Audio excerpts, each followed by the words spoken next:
So it is -5 degrees outside, and it has been for the past 3 days. I have officially reached the point of winter where I feel like it's never going to end and we are never going to thaw out. But I keep in mind two separate things. The first is that every season has a reason to be, even winter, even when it's cold out. The second is that seasons do eventually change, just like everything else in life. And so all I need to do is keep moving forward and keep thinking about what I want my spring and summer garden to look like, and just keep taking steps towards making that happen. So today I'm going to be sowing some seeds. So today I'm testing out a new method of sowing seeds, and it's not new to the community, but it's new to me, and that is soil blocking. Now, I've done a little bit of research on soil blocking, and it seems like it's a really great way to sow your seeds, and I'm going to tell you right now why that is. Soil blocking is a method where rather than using your traditional plastic or paper trays, you literally just cut the soil into blocks and just place them into some sort of holding container.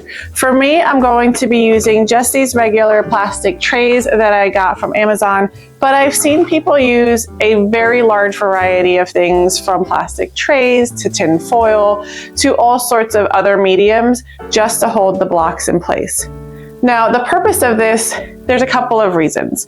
The main reason to do this is to create healthier transplants for your seedlings to go out in the spring. Why do we think that it's healthier? Well, the reason is that the roots don't start winding around that plastic container or that paper container, whatever you're using, as they would, because they are what they called as air pruned. And so as the roots are exposed to the air, they don't start winding around the outside of the pot, creating a much healthier root system that way.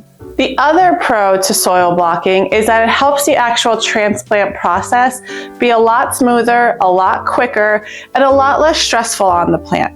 So if you think about it, when you're going to transplant your little seedling out into the garden and you're using your regular plastic container, you're kind of tugging on that root system, you're squeezing the container so you can pull it out. Sometimes it can be a disaster from my experience where everything just kind of crumbles and you're damaging that root system. Here, you're literally just picking up your block of soil and you're digging it in, and that's it. You're completely done. So I've heard a lot of great feedback that this is one of the fastest ways that you can transplant your seedlings into the ground, and one of the best results possible because of the lack of stress on the root system. So today we're going to go ahead and try it. Literally all you need is a soil blocker. This I picked up off of Amazon. It cost me somewhere around $35. It is your 2-inch blocker. I've seen there were smaller ones and larger ones depending on whether you want to start up potting. And I will take you through that process as well if I get to the up potting. But right now I'm just using the 2-inch one. And all I'm doing is I'm placing it into the bottom of this tray. Now, I've seen a lot of people just place it into the bottom of a regular tray, but I have heard that if you just use a regular flat bottom tray, it almost defeats one of the benefits, which is the preventing of the circling of the root system, because the root system starts growing down and then just kind of flattens around the bottom of the tray. So that person had recommended to use something that's almost like a mesh liner before as an added layer. I'm not doing that here. However, I did order specifically a soil blocking tray to kind of test that out to see if I like that. But for today's purposes, we're just going to go ahead and use this. Now, this does take a little bit of adjusting because the soil that you are using, it's still that seed starting mix soil, but it needs to be a little bit more wet than when you would typically be starting. So typically, if you would be starting in a plastic container, you would want your soil wet enough where if you squeezed it, it clumped together, but no water would be coming out.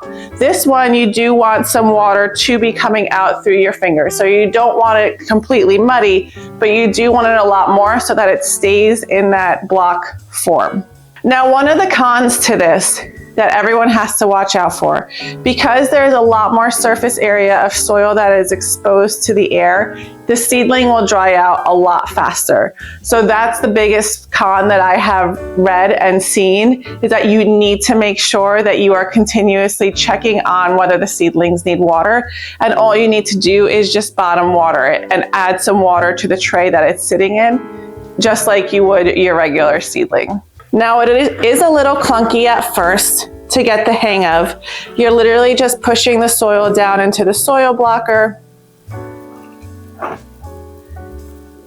and giving the top handle a push down to release the blocks of soil.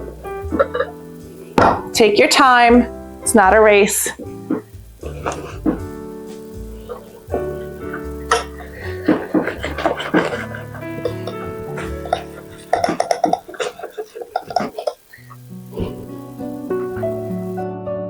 Now, I always complain about the weather when it gets this cold, and I always have to remind myself that winter is nature's best pest control.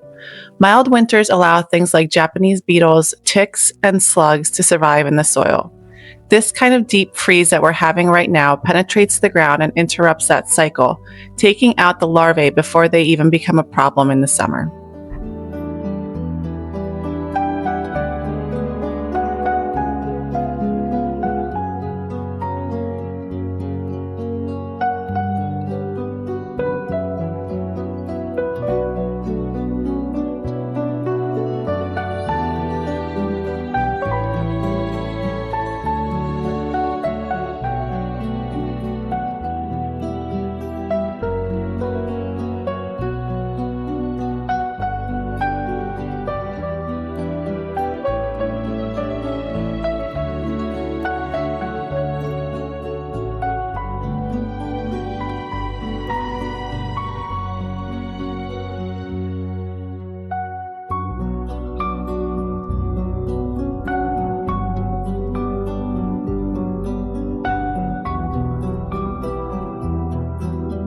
All right, so today I want to start a couple different types of flowers. So I have a Potomac Berry Blend Snapdragon. I have two different types of Gaillardia, a Double Sunset and Arizona Red Shades. I have two different types of Verbena, Verbena bonariensis and Verbena Sweetheart Kisses, and then some Summer Pastels Yarrow. So first, I'm going to do the Snapdragon. I'm using Johnny's Potomac Summer Berry Blend Snapdragon for structure. It has early vertical height, growing about 2 to 3 feet tall, and helps define the garden. It's one of those flowers that works just as well in the landscape as it does in cut flower bouquets, which makes it especially worth growing.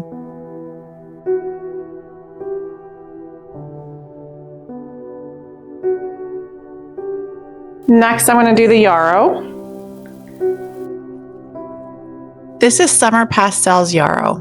I'm using it as an anchor in the garden. It's dependable, long-lasting, and also grows about 2 to 3 feet tall.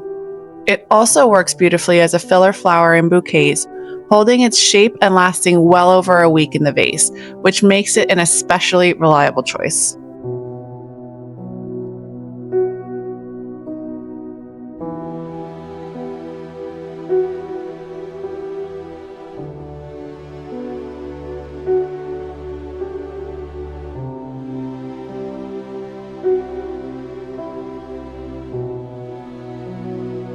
Next, I'm doing Gaillardia Double Sunset.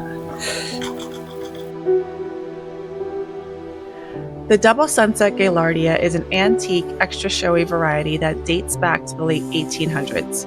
It brings bold, warm color to the garden with single and double petals that feel almost sculptural, growing about 12 to 18 inches tall. It thrives in heat, blooms over a long season, supports the pollinators, and the best is this is another one that does double duty and performs beautifully both in cut flower arrangements as well as planted in the border.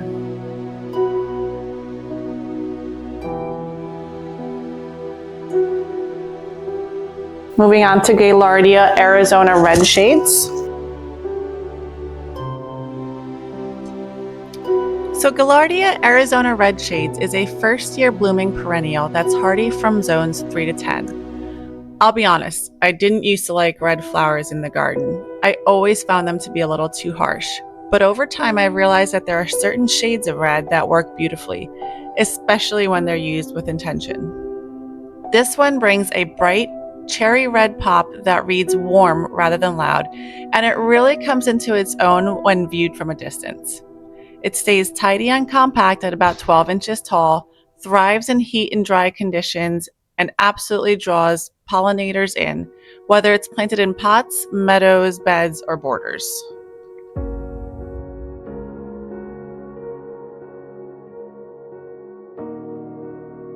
Verbena bonariensis.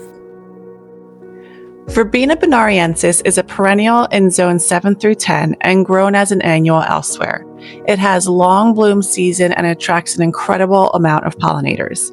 It's been widely recognized, even winning a couple of different types of awards. I grew these for the first time last year and absolutely fell in love. They're tall, reaching close to 30 inches, and while I didn't love where I placed them at first, I'll be moving them further back in the bed this year. What I loved most was how they floated so elegantly above the other flowers, and for me, they bloomed all the way into November.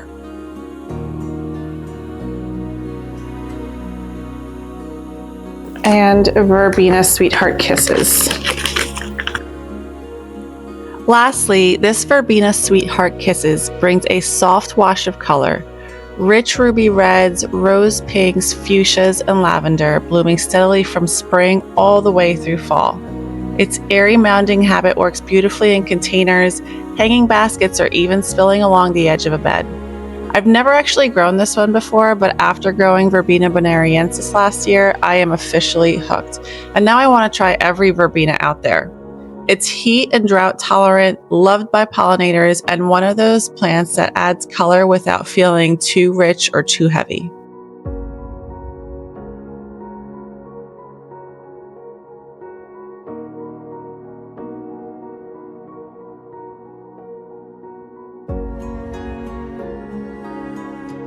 Now I am adding water to the bottom of these trays now because I am still going to place them on a heat mat until I start to see germination, and I'm also going to pop a humidity dome over the top of them.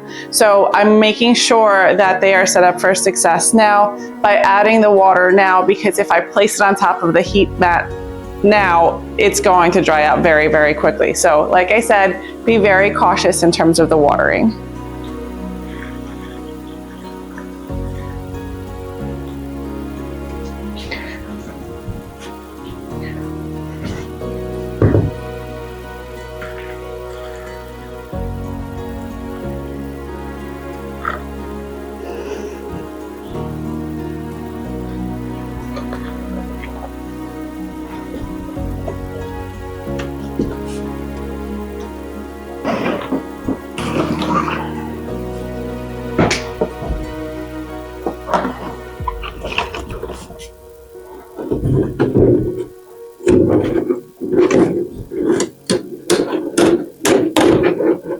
All right, I have tucked them all in. 2 of the trays are on a heat mat. 1 of them is under a grow light downstairs, simply because I didn't have enough room on the heat mat. So I think that that'll be just fine. And like I said before, this isn't my typical way of starting seeds. It's an experiment to see if it works for me.